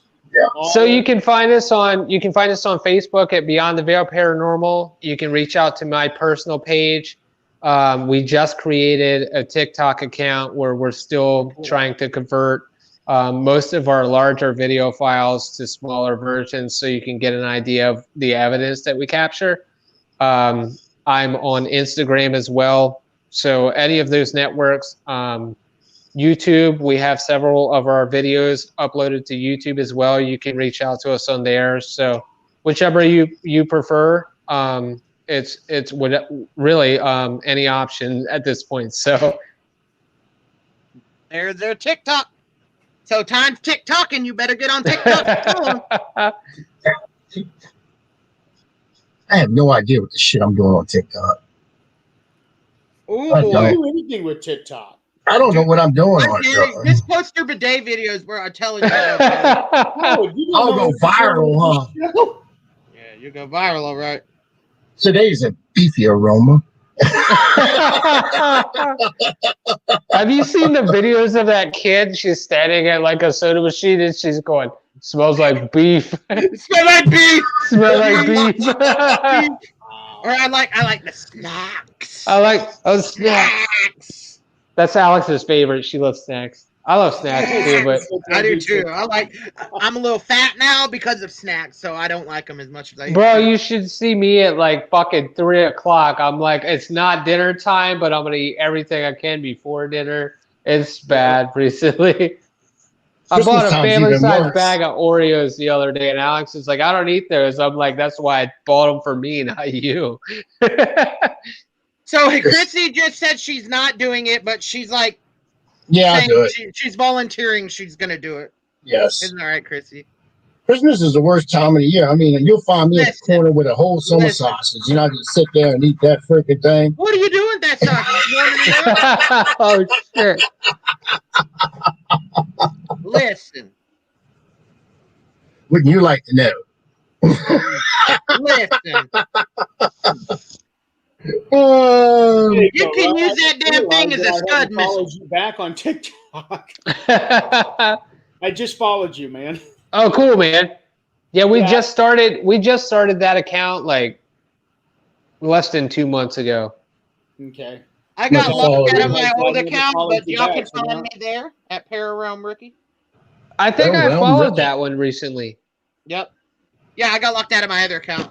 Oh shit, man. Yeah. Well, since you're doing that, Here's mine. Oh, you can't forget that one. Paranormal. I know. Look at that face. I think I just got the notification from you, Jeremy. Okay. Look at that face. It just screams at you. I have been getting a steady stream of people following me these last couple of weeks, ever since I started doing these Christmas songs. Oh, really? Yeah. But anyway, Jeremy, we got 1 minute left, so we're going to have to get off of here so that we can let the other show come on. No. Stay tuned, everybody. You got the Alabama Skeleton Key coming on here in 1 minute. Oh, it's TikTok. Yeah. Turn that brightness. Autofocus, sir. Listen, I'm pulling a Chrissy. Okay. Yeah. Howard Pitre. Yeah. Follow Howard. Thank you so much for being on the show. Always a pleasure talking to you. Yes, always a pleasure. And listen. Oh my God. Look, listen. Listen. All right, we have to end it there. We have to have the group coming in. So stay tuned for next week. And next week we'll have the Ghosty Girls coming on Pitre Dish. So that'll be an awesome thing. So see y'all next week and stay safe. Don't you have go a good night, nowhere. folks.